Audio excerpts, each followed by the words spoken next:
नमस्कार friends, the study bye maths YouTube channel में आपका स्वागत है। मैं अभिनंदन है। आज का जो मेरा अध्याय है वो पंचायती राज व्यवस्था क्या है। पंचायती राज व्यवस्था के बारे में पढ़ेंगे। इसका महत्व क्या है, इसका अर्थ क्या है और इसकी कॉन्स्टिट्यूशनल बॉडी कैसे, किस संविधान संशोधन के द्वारा इसको लाया गया। क्योंककि परीक्षा में कोई भी एग्जाम हो और पंचायती राज व्यवस्था से यहाँ से 1-2 क्वेश्चन आपको एग्जाम मिल जाएंगे कि पंचायती राज व्यवस्था में महिलाओं के लिए कितना योगदान दिया गया, कितने सीटों का योगदान दिया गया है और पंचायती राज व्यवस्था किस संविधान की अनुसूची में रखा गया है, किस भाग में रखा गया है, आखिर सत्ता का विकेंद्रीकरण कैसे कर रहा है। इन सब के बारे में हम आज अहम प्रश्न जो मन में उठ रहे हैं, इन सब प्रश्नों के बारे में आज देखेंगे कि पंचायती राज व्यवस्था क्या संविधान के किस अनुच्छेद में रखा गया है। तो इन सब के बारे में देखेंगे।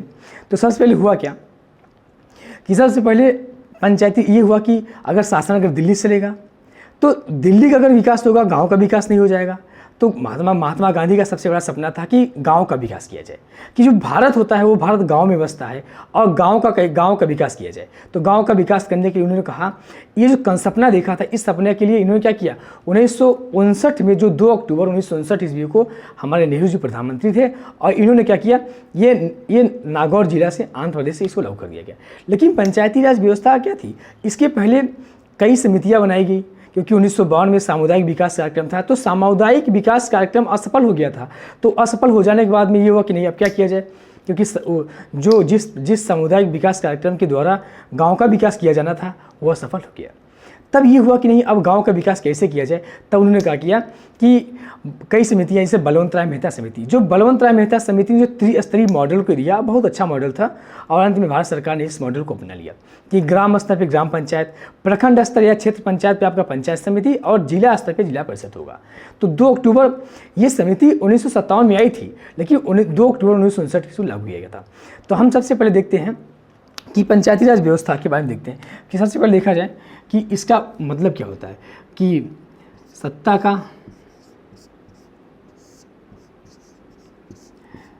का विकेंद्रीकरण करना।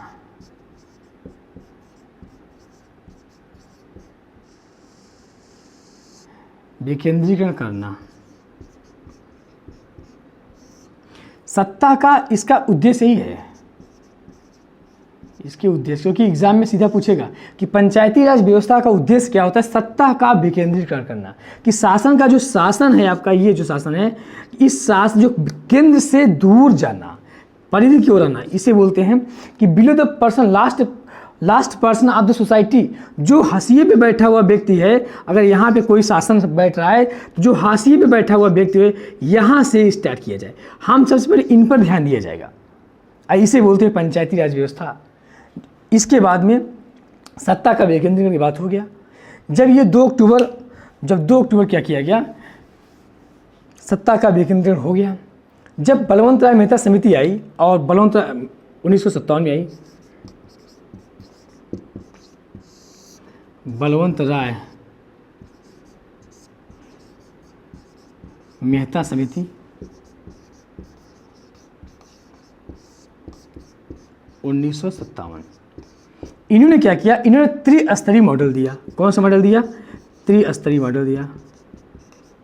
एग्जाम में क्वेश्चन ऐसे पूछेगा कि बलवंत राय मेहता समिति कब आई, 1957 में आई और किस प्रकार का मॉडल दिया, ये त्रिस्तरीय मॉडल दिया। और इस मॉडल को क्या किया गया, इस मॉडल को भारत सरकार के द्वारा अपना लिया गया, सरकार के द्वारा अपनाया गया। इन्होंने कहा कि अब जो बलवंत राय मेहता जो समिति है, इस समिति के द्वारा अब हम पंचायती राज व्यवस्था को 3 भागों में उन्होंने बांट दिया। तो ये जो 3 भाग कौन कौन से हैं कि ग्राम स्तर पे ग्राम पंचायत, इन सब के बारे में देख लेते हैं। ये क्रम से क्वेश्चन बनेगा।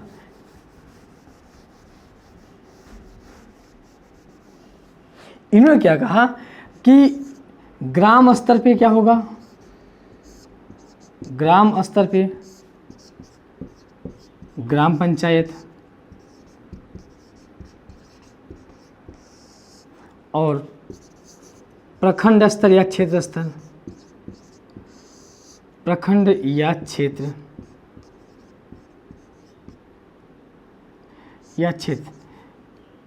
पंचायत समिति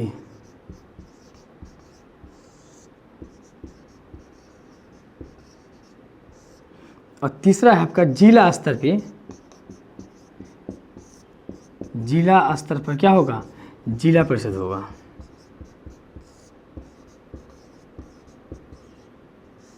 आपने देखा कि बलवंत राय मेहता समिति ने क्या किया, ये बलवंत राय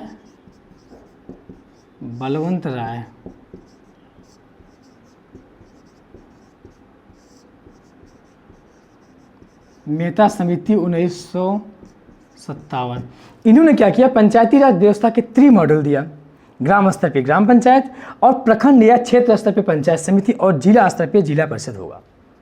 इस मॉडल को क्या किया, अपना लिया गया और इस मॉडल के तर्ज पे अब गांव का विकास होगा। अब सत्ता का क्या होगा, सत्ता का विकेंद्रीकरण होगा। आइए देखते हैं, जब ये मॉडल अपना गया, अब यहां से होता है 73वें संविधान संशोधन और 73, एक होता है 73 संविधान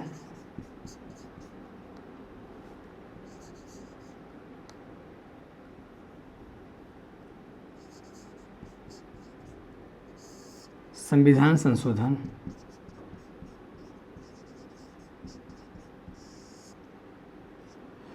1992।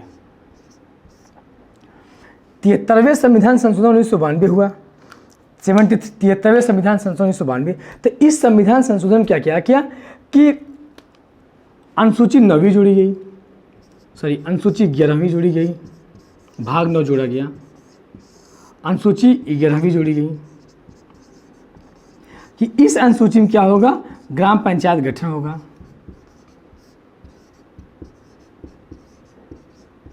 आपकी अनुसूची 11वीं जोड़कर भाग 9, तो जब भी एग्जाम में पूछेगा तो आप भाग 9 अनुसूची 11, अगर संविधान, अगर आर्टिकल देखा जाए, मतलब कि आर्टिकल,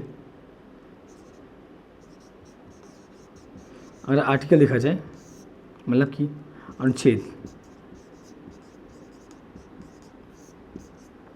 तो अनुच्छेद 40 में क्या होगा, ग्राम पंचायत गठन। तो ये देखा जाए अनुसूची 11वीं अनुसूची में आपका ग्राम पंचायत का गठन होगा, अनुच्छेद 40 और भाग 9। यहाँ से क्वेश्चन एग्जाम में पूछेंगे। अब हम देखते हैं,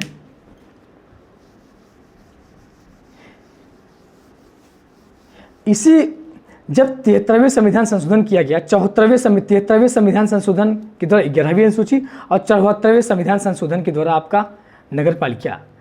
तो अब 73वें संविधान संशोधन, 74वें संविधान संशोधन, इसमें क्या किया कि महिलाओं के 1/3 सीटों को आरक्षित किया गया। क्वेश्चन पूछेगा कि महिलाओं को कितनी सीटों का आरक्षित किया गया, आपने बताया, आप बताएंगे कि 1/3 सीटों क्या किया गया, आरक्षित किया गया। यानी इसी 73, अगर संविधान की बात किया जाए, संविधान संशोधन 1992, इसमें क्या किया गया कि महिलाओं को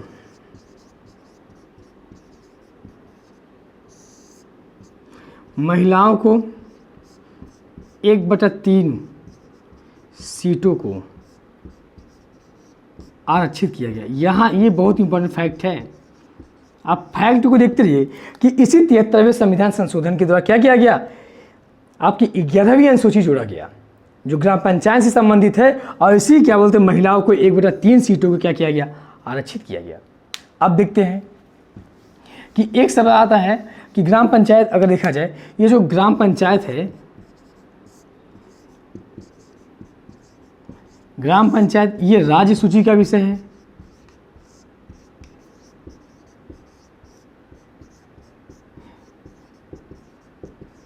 ग्राम पंचायत अगर बात किया जाए, यह राज्य सूची का विषय है। ये क्या करता है, जो ग्राम प्रधान होता है, ये ग्राम पंचायती राज व्यवस्था का जो प्रमुख होगा ग्राम प्रधान होगा। यही ग्राम प्रधान क्या करता है, ये राज्य सरकार का एक पंचायत स्तर पर ये प्रतिनिधि करता है। ये एक पंचायत स्तर पर ये राज्य सरकार का ये प्रतिनिधित्व करता है। और ग्राम पंचायत जो राज्य सूची का विषय है। आप ये देखेंगे कि जब अब हमको ग्राम प्रधान का चुनाव लड़ना है, ग्राम प्रधान का चुनाव, तो आप ये देखिए ग्राम सभा किसे कहते हैं। तो ग्राम सभा को थोड़ा देख लीजिए, क्योंकि एग्जाम में पूछेगा ग्राम सभा से मतलब क्या है। ग्राम सभा का मतलब क्या होता है। ग्राम सभा का आशय होता है कि जो मतदाता सूची होती है, जो नामावली होती है उसमें गांव के रजिस्टर्ड व्यक्तियों की सूची, तो रजिस्टर्ड व्यक्तियों की सूची को उसे क्या बोलते हैं, ग्राम सभा बोलते हैं। यही ग्राम सभा क्या बोलते हैं, अपने ग्राम प्रधान का चुनाव करते हैं। और ये ग्राम प्रधान चुनाव करेंगे तो ग्राम प्रधान गांव के समस्त कार्यों को अपना देखरेख करेगी। ये होता है अपने ग्राम सभा। इनका कार्यकाल की बात किया जाए तो आप ये देखेंगे कि ग्राम प्रधान कार्यकाल की बात किया जाए तो कार्यकाल आपको पता होगा कि कार्यकाल 5 वर्ष का होगा, 5 वर्ष का कार्यकाल होगा। अगर किसी भी समय में अगर ग्राम प्रधान अगर भंग हो जाती है, अगर पंचायत अगर भंग हो जाती है तो आपको पता होना ये 6 महीने के अंदर चुनाव होना चाहिए। अगर किसी भी समय अगर पंचायती राज व्यवस्था भंग होती है तो 6 महीने के अंदर क्या होगा, आप चुनाव करवाएंगे।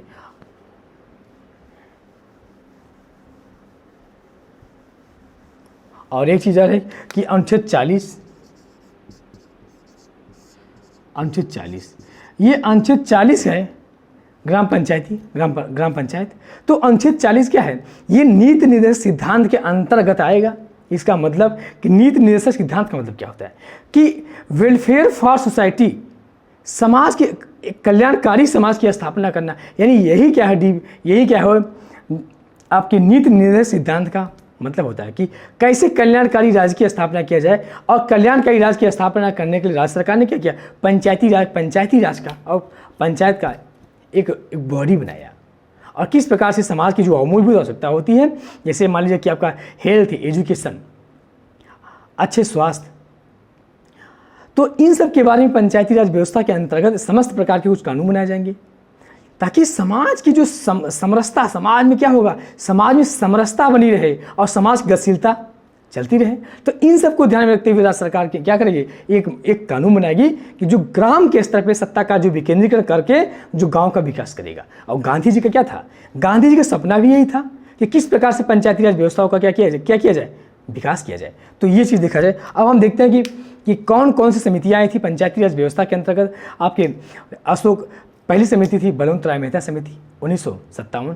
इसके बाद दूसरी समिति आई थी अशोक मेहता समिति 1977 में आई थी। पीवी किराया समिति 85 में, LM सिंघवी समिति 86 में। यानी इन सब समितियों के माध्यम से क्या होते हैं, हमारे पंचायती राज व्यवस्था का क्या विकास किया गया। लेकिन जो पंचायती राज व्यवस्था क्या थी, अब हम एक चीज़ देखते हैं कि पंचायती राज व्यवस्था को लागू कैसे किया गया। हम लागू के कॉन्सेप्ट की बात करेंगे कि पंचायती राज व्यवस्था को लागू, तो सर्वप्रथम की बात की है, सर्वप्रथम ये पंचायती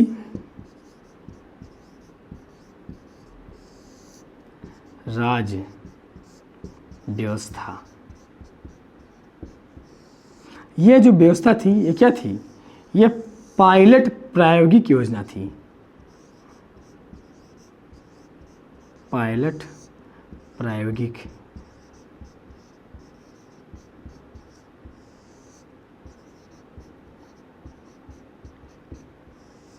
इसका मतलब देखिए, हमने कहा कि जब पंचायती राज व्यवस्था को जब ये किया गया तो सबसे पहले पंचायती राज व्यवस्था को एक पायलट प्रायोगिक योजना के अंतर्गत लाया गया। इसका मतलब क्या होता है, आपने देखा होगा कि जब कोई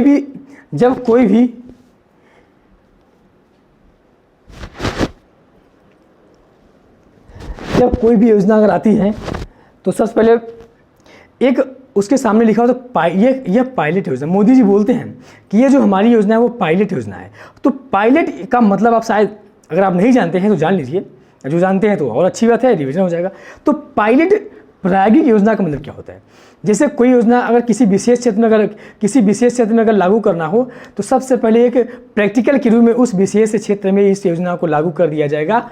और जब लागू हो जाएगा तो कुछ समय अंतराल के बाद में क्या किया जाएगा, समय अंतराल के बाद में उस प्रायोगिक योजना को प्रैक्टिकल किया जाएगा कि कहाँ तक ये योजना सफल है और कितना असफल है और कितने लोगों को फायदा पहुँचाए। तो जब ये इस योजना के तहत अगर देखा जाए, ये आंध्र प्रदेश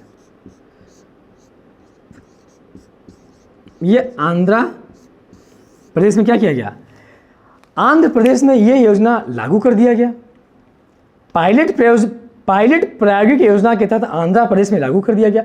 जब यहाँ पे देखा गया कि यह योजना क्या है, सफल हो गई है, तब जाके नेहरू जी ने क्या किया, तब ये आपके नेहरू जी थे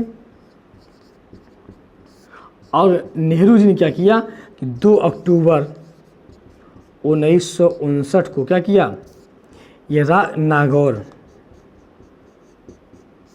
जिला पड़ता है, ये आपका राजस्थान। फैक्ट को दिमाग में रखिए कि जब इस योजना क्या कि पंचायती राज व्यवस्था पायलट प्रायोगिक योजना के तहत अगर मान ली सफल हो गई, तो इस योजना को पंडित जवाहरलाल नेहरू ने 2 अक्टूबर 1959 ईस्वी को राजस्थान के नागौर जिले में ये लागू कर दिया गया। तो पहले यहाँ जब क्वेश्चन पूछेगा पंचायती राज व्यवस्था का शुभारंभ कहाँ किया गया, तो आपका नागौर जिला, क्योंकि यहाँ से स्टार्ट माना जाता है ये प्रैक्टिकल के द्वारा। और दूसरा क्या था, आंध्र प्रदेश, यानी पहला राजस्थान, दूसरा आंध्र प्रदेश। ये होता है पंचायती राज व्यवस्था का किस प्रैक्टिकल किस योजना के तहत इसको लाया गया। अब हम देखते हैं कि कौन कौन सी समितियाँ आई थी, समितियों के बारे में हम तो जान लेते हैं।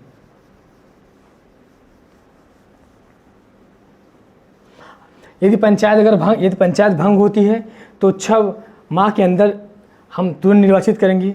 आइए हम देखते हैं कि कौन कौन सी सिस्टम थी। तो सबसे पहले देखा जाए कि आपकी बलवंत राय मेहता समिति, जो हमने आपको भी बताया त्रिस्तरीय थी। बलवंत राय मेहता समिति, यह आई थी 1957। दूसरी समिति अशोक मेहता समिति,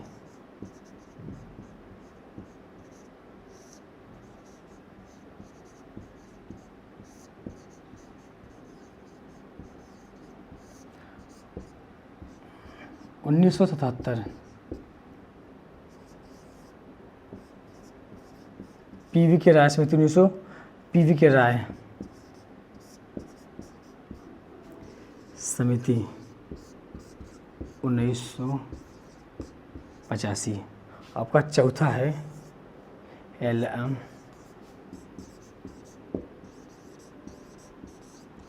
सिंघवी समिति 1986। पंचायती राज व्यवस्था ये जो थी आपकी त्रिस्तरीय थी। अशोक मेहता समिति 2 स्तरीय थी। 2 स्तरीय मतलब यहाँ इन्होंने क्या किया, एक जिला स्तर पर होना चाहिए और एक प्रखंड स्तर, क्षेत्र स्तर। तो 10-15 गाँवों को मिलाकर इन्होंने क्या किया, एक प्रखंड स्तर रखा, तो 2 स्तर। और जो आपका पीवी की राय समिति थी ये थी 4 स्तरीय। 4 स्तरीय मतलब क्या होता है, जैसे हमने कहा ग्राम स्तर पे ग्राम पंचायत, प्रखंड स्तर पे आपका पंचायत समिति और जिला स्तर पे जिला परिषद। इन्होंने क्या किया, एक स्तर और जोड़ दिया और बताया कि राज्य स्तर पे राज्य स्तर पर होना चाहिए। तो ये व्यवस्था इनकी व्यवस्था को क्या किया, भारत सरकार के द्वारा नहीं माना गया। तो बलवंत राय मेहता समितियों की यही समिति को क्या किया गया, अपना लिया गया कि त्रिस्तरीय मॉडल को हमने अपनाया। और आपका LM सिंघवी समिति 1986, यानी ये विभिन्न प्रकार की समितियाँ आई थी जिन समितियों के माध्यम से हमारा विकास किया गया। और आपने देखा कि किस प्रकार से समितियों के माध्यम से विकास हुआ गया, ये देखते हैं। अनुच्छेद 40 पंचायती राज व्यवस्था, तो इन सब के द्वारा ये पंचायती राज व्यवस्था अगर देखा जाए परीक्षा की दृष्टि से बहुत इंपॉर्टेंट है। जितने भी मैंने फैक्ट बताया है कि किस संविधान संशोधन के द्वारा कौन सी अनुसूची किस भाग में रखा गया, इसका उद्देश्य क्या होता है, इसका महत्व क्या होता है, और पंचायती राज व्यवस्था किस पायलट प्रायोगिक योजना के तहत इसको लागू किया गया था, कहाँ पे लागू किया गया, ये सब सारे क्वेश्चन जो आपके मन में जो क्वेश्चन जो उठ रहे थे, ये सारे क्वेश्चन हमने बता दिया। एक बार इसको एक बार देखिए, 2 बार देखिए, आखिर एक बार ऐसा जरूर आएगा कि आपकी ये वीडियो, आपकी ये पंचायती राज व्यवस्था अच्छे से तैयार हो जाएगा। ओके, धन्यवाद। आज का वीडियो बस इतना ही।